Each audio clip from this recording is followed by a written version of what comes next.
Muito bem, caro concurseiro, estamos de volta com a nossa aula para o concurso da Câmara de Camaçari e hoje nós iremos iniciar o estudo do Estatuto do Servidor. Mas antes de iniciar a nossa aula, nós queremos avisar sobre o nosso simulado de legislação específica. Você que ainda não adquiriu o simulado inédito e comentado de legislação específica, ainda dá tempo de adquirir. Então, são 100 questões inéditas e comentadas de legislação e por um preço bastante acessível, que é R$ 29,99. Então, ainda dá tempo, é só ir aí no link da descrição, no link do WhatsApp que está na descrição e adquirir o seu simulado. Muito bem, vamos iniciar agora o estudo sobre o Estatuto do Servidor de Camaçari. Nós já demos uma breve pincelada aí, né, na lei orgânica, também no regimento interno, e nós queremos também trazer alguns principais assuntos sobre o Estatuto do Servidor. Então, nós iremos tratar de assuntos que você não pode deixar de estudar, não pode deixar passar. Você que vai fazer essa prova da Câmara de Camaçari, você não pode deixar de estudar esses assuntos que nós vamos citar aqui. Nós não estamos dizendo que você só tem que estudar esses, mas você não pode ficar sem estudar esses que nós vamos tratar. Então, para começar, né, nós iremos começar com o artigo 1º, que trata aqui da finalidade do Estatuto. Então, para que serve um Estatuto? O Estatuto serve justamente para regular o provimento e a vacância de cargos públicos. O provimento aí vai ser a forma de colocar alguém, né, naquela determinada vaga que existe num cargo público. E a vacância é quando um cargo público ou quando um agente que ocupava um cargo público, ele deixa de ocupar, então o cargo se torna vago. Então, o Estatuto ele vai reger justamente essas duas situações, provimento e vacância em cargo público, tá certo? Essas situações vão ocorrer dentro da administração tanto direta como da indireta, que são as autarquias e as fundações, bem como na Câmara Municipal. Então, a administração direta aí é o próprio município de Camaçari e a indireta vai ser as autarquias e as fundações que representam o município de forma indireta. Agora, nós não podemos deixar passar, né? Assuntos que não podemos deixar passar são os conceitos, né? Então, veja que logo no início do Estatuto, tem aí vários conceitos importantíssimos e que podem ser objeto de questão de prova. Inclusive, eu abordo a maioria desses conceitos no simulado inédito comentado, tá certo? Então, primeiro nós temos o artigo 2º aí, o conceito de servidor público. Servidor público é a pessoa legalmente investida em cargo público, ou seja, a pessoa que cumpriu todos os trâmites legais, preencheu todos os requisitos legais para fazer parte do cargo público, certo? É aquela pessoa que tem o limite de idade, conforme a legislação, conforme a Constituição Federal, né? Maior de 18 anos de idade, é a pessoa que está apto, é a pessoa que prestou a prova, prestou o concurso público por meio de provas ou de provas e títulos, né? E que realmente se enquadrou, né? Alcançou a posição estabelecida pelo edital para participar daquela vaga, né? E realmente ali foi nomeada e depois foi empossada e entrou em exercício. Então, tudo isso é o conceito de servidor público, a pessoa legalmente investida que tinha preenchido todos os requisitos legais para aquele cargo, certo? Então, agora o artigo 3º trata de outros conceitos também aqui dentro do Estatuto. O inciso 1º vai vir aí o conceito de cargo público. Cargo público é aquele criado por lei, com denominação própria, número certo, pagamento pelos cofres públicos, com um conjunto de atribuições, deveres e responsabilidades cometidas ao servidor para provimento em caráter efetivo ou temporário. Então, esse conceito de cargo público é um conceito bastante abrangente, traz aí várias características. Primeiro, é criado por lei. Então veja que é um cargo que, para que ele possa existir, é necessário que uma lei crie aquele determinado cargo, né? Por exemplo, técnico, é só um exemplo, não significa que foi criado, né?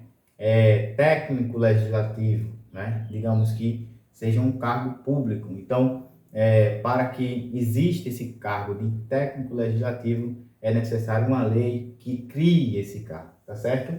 Então, ele tem denominação própria, significa que não existe outros cargos com o mesmo nome, com a mesma denominação, tem um número certo, e o seu pagamento é pelos cofres públicos, ou seja, somente o poder público é quem vai pagar aquele determinado cargo público.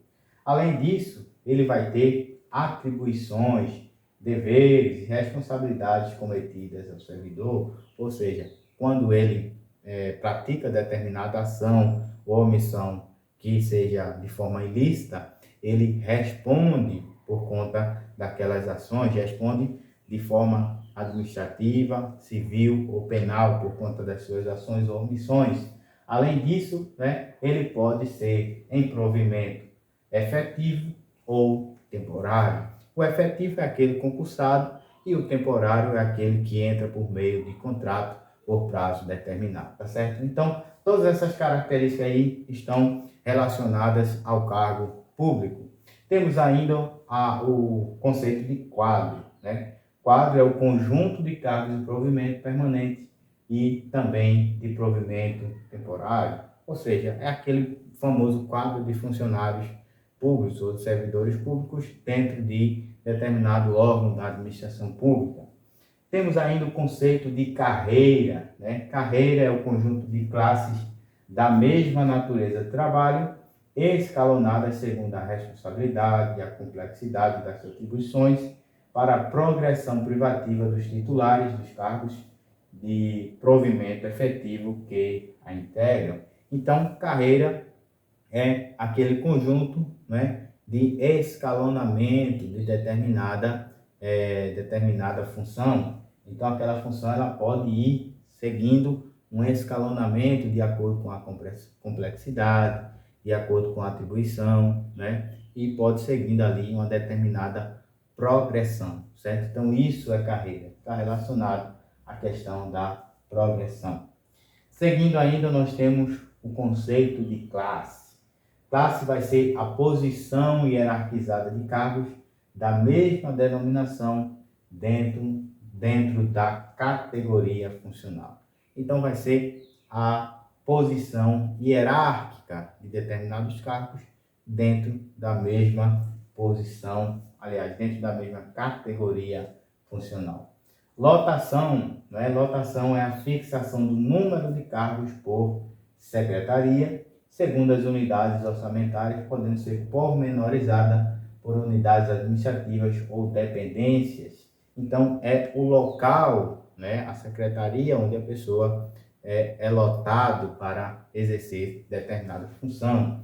Referência, né? Referência vai ser o número indicativo da posição do cargo na escala básica de vencimentos, né? Então, é o número que indica qual é a sua posição, né, naquela escala básica em que você recebe determinado valor, determinado vencimento. Vencimento está relacionado àquele valor que você recebe, tá certo? O grau vai ser a letra indicativa do valor progressivo da referência, né, que é grau A, né, B, C, D, dependendo do que existir dentro daquele determinado órgão, tá certo? Então, o grau ali também representa um escalonamento dentro daquela determinada função e também vai interferir também no valor final que você vai receber como remuneração, como vencimento, certo? Então, vai depender também do grau, né? Se é A, se é B, se é C, dependendo da classificação do órgão. Temos ainda padrão de vencimentos, inciso 8º, que é constituído pelo conjunto de referência e grau, tá certo? Então, esses são conceitos importantes, né, que vocês devem gravar apenas para não confundir, né, um conceito com o outro, caso seja questão de prova, ok? Seguindo aqui, nós temos as diferenças, né, entre provimento, o que é provimento, o que é investidura, o que é exercício, o que é posse. Mais uma vez, tratam-se de conceitos e que vocês devem gravar esses conceitos para não confundir. Cuidado que muita gente confunde o que é posse, o que é exercício, o que é investidura, o que é provimento. Então, o artigo 8º, né, eu já estou colocando, veja que eu não estou seguindo na ordem, porque eu estou tratando apenas de conceitos nessa parte aqui, tá certo? Então, eu coloquei apenas os artigos que trazem os conceitos em si. O artigo 8º diz que provimento é a série de atos que investem uma pessoa em cargo público. Então, veja que são vários atos que vai investir a pessoa no cargo público, tá certo? Não é apenas o fato de você fazer um concurso. Então, tem vários atos, como, por exemplo, a questão da nomeação, né? A questão da posse também é outro ato, questão do exercício, né? É outro ato também. Então, todos esses atos aí vão dar o que a gente chama de provimento, é a forma de prover, né, aquilo que está faltando, no caso aí faltando funcionário para ocupar determinada vaga, tá certo? Então, provimento é a série de atos que investe uma pessoa, desde o momento em que a pessoa se inscreve, faz a prova, faz o concurso público por meio de prova ou de títulos, ou provas e títulos, né? E ali ele é aprovado, né? Então, seu nome sai na lista de aprovados. Se ele for classificado, vai estar dentro da classificação, tem mais outro ato, ele ali dentro da classificação, estando dentro das vagas. Depois ele é nomeado, né? O seu nome sai no Diário Oficial da União. Então, vai se sucedendo esses atos até que ele realmente, até que o cargo público é provido, tá certo? A vaga que estava desocupada é ocupada pelo funcionário. O artigo 10 vai tratar da investidura.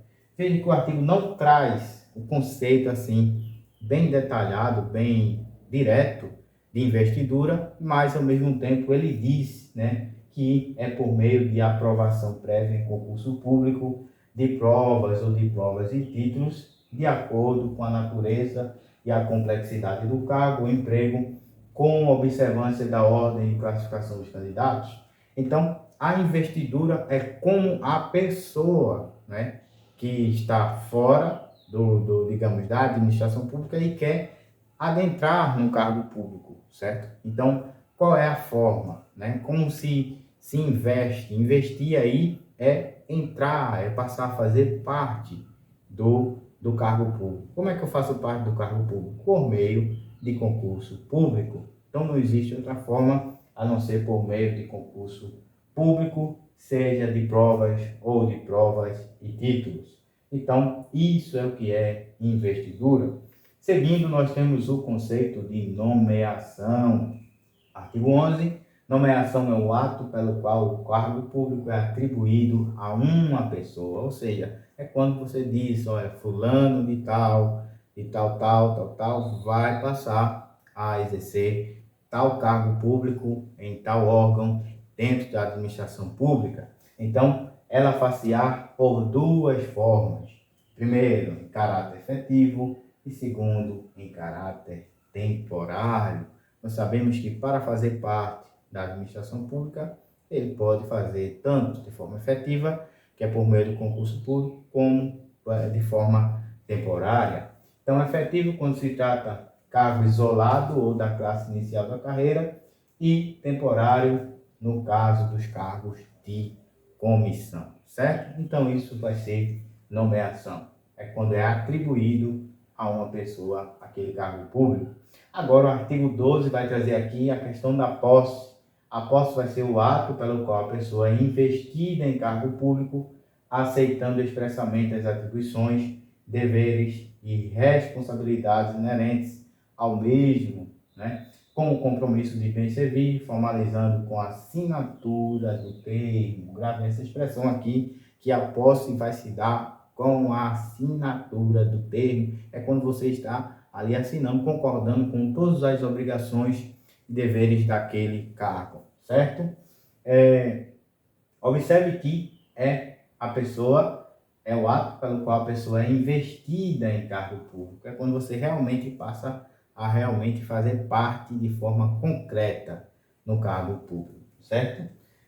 O artigo 15, nós temos aqui o conceito de exercício. Cuidado para não confundir posse com exercício. Você foi empossado, mas não significa que você passou a começar a trabalhar. Então, o exercício vai ser quando você realmente começa a trabalhar. Então, a posse é uma coisa, a posse é a assinatura de termo. Você vai lá, assina, tem aquela solenidade todinha, etc. Mas você não começou a trabalhar ainda, você vai começar a trabalhar na segunda-feira ou na quarta-feira, dependendo do critério da administração pública. Então, vai ser o efetivo desempenho das atribuições do quadro. É quando realmente você começa a colocar a mão na massa, certo? Então, seguindo aqui, vamos ter agora 2 temas que você não pode deixar de estudar. Esses temas você não pode deixar de estudar. Pode ser que caia, pode ser que não caia, mas você tem que estudar. Então, esses 2 temas são estágio probatório e estabilidade, certo? O estágio probatório nós vamos ver a partir do artigo 23. Veja que eu dei um salto lá do artigo 15, salvo engano, né? Artigo 15 para o artigo 23, porque eu estou aqui priorizando apenas os assuntos mais importantes, porque se a gente for realmente artigo por artigo, não vai dar tempo, né? Estamos aí às vésperas da prova, então não vai dar tempo. Então estou trazendo aqui aquilo que é mais importante para vocês não ficarem sem esta aula do Estatuto, certo? Artigo 23, ao entrar em exercício, o servidor nomeado para o cargo de provimento efetivo ficará sujeito ao estágio probatório por período de 36 meses.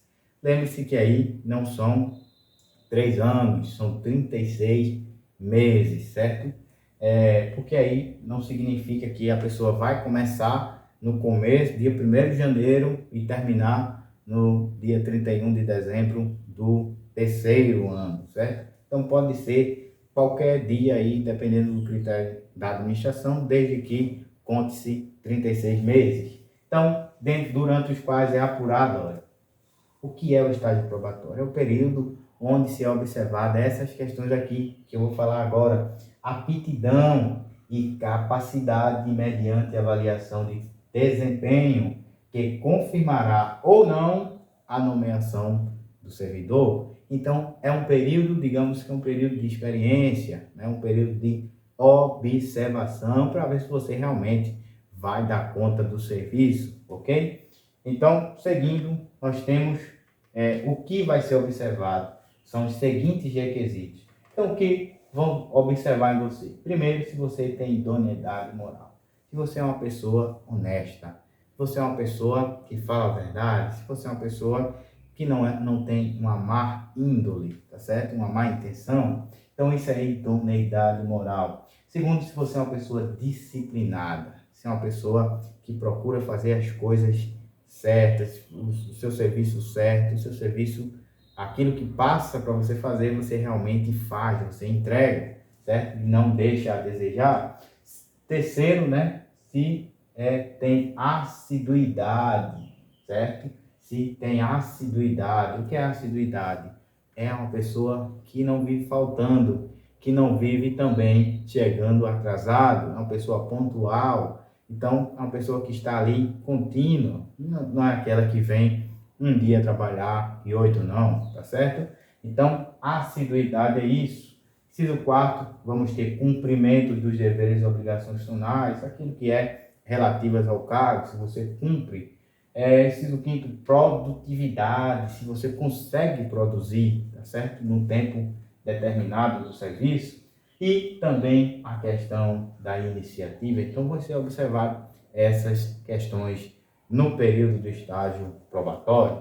Seguindo, temos aqui alguns detalhes que também são importantes aqui, né? Parágrafo 1º do artigo 23 vai dizer que o dirigente do órgão ou entidade onde o servidor estiver lotado durante os 3 anos de estágio probatório, deverá encaminhar anualmente, grava esse prazo aqui, enquanto durar o estágio probatório, ele vai encaminhar em cada ano um relatório ao titular da secretaria, dirigente maior da Fundação ou Autarquia, a qual é vinculado o subordinado sob pena de responsabilidade, uma avaliação funcional. Então ele vai encaminhar naquele relatório ali anual uma avaliação funcional dizendo como você tem se saído, certo? Então, onde estejam contidos todos os itens desse artigo pontuados conforme regulação posterior e consciente do servidor. O parágrafo 2º vai dizer que no término do estágio probatório, 4 meses antes, mais uma vez, prazo, guarde esses prazos. 4 meses antes, o dirigente responsável pela avaliação deverá emitir parecer final baseado nas 3 avaliações anuais. Então, é feito 3 avaliações anuais e um parecer, que é o parecer final, do dirigente dizendo, olha, de acordo com essas 3 avaliações, eu recomendo que esse camarada aqui ele continue no serviço. Ou, de acordo com as 3 avaliações, eu recomendo que esse camarada vaze, tá certo? Então, pode acontecer isso também e 4 meses antes de terminar o tempo dos 3 anos do estado probatório, ele vai enviar esse parecer final, certo? Então, guarde essas informações. Ainda o parágrafo 3º diz que o parecer final só será considerado contrário à confirmação da nomeação se o servidor tiver obtido mais de uma avaliação negativa. Então, digamos que houve 2 avaliações negativas, uma positiva, mas o parecer ele foi contrário, né? O parecer foi a favor da manutenção do servidor. Então, aquele parecer vai ser considerado contrário à confirmação da nomeação, tá certo? Agora, se o parecer, se houve avaliações positivas e o parecer foi contrário, aquele parecer vai ser descartado. Então, é basicamente isso que o parágrafo 3º diz. O parecer final será considerado contrário à confirmação da nomeação se o servidor tiver obtido mais de uma avaliação negativa, certo? Cabendo ao titular da secretaria, dirigente maior da Fundação Autarquia, notificá-lo para que se manifeste por escrito no prazo de 15 dias, mais uma vez, um prazo. Esse prazo aqui é como se fosse um direito de defesa do servidor, que mesmo estando sendo avaliado, mesmo podendo estar sujeito a ir embora, né, dar tchau à administração, mesmo assim ele tem direito de se manifestar na sua defesa e dizer, olha, eu fui uma pessoa honesta, eu fui uma pessoa que realmente coloquei a mão na massa, trabalhei, fui disciplinado, fui assíduo, não faltei nenhum dia, né? Embora que tudo seja mentira. Então, ele vai fazer isso, né, no prazo de 15 dias, manifestando a sua defesa sobre o caso da sua avaliação ter sido negativa. Então, seguindo aqui o parágrafo 4º, da avaliação resultará parecer favorável, né, a permanência do servidor, e aqui embaixo, parecer favorável a exoneração do servidor. Então, a favorável, a permanência do servidor, confirmará automaticamente a sua nomeação, independente de qualquer ato formal. Ou seja, só o parecer já diz que ele vai ficar. Não precisa mais nenhuma burocracia ou outra coisa. Se caso for para exoneração, será este imediatamente informado, será exonerado através do ato formal próprio, que é o ato de exoneração, mostrando que o servidor foi exonerado, publicando a sua exoneração no Diário Oficial, nesse caso, do município, certo? Seguindo aqui, nós temos a questão da estabilidade, que é aquela ideia de que você fica estável, né? Até o momento que você se aposentar, você não sai daquele serviço ali.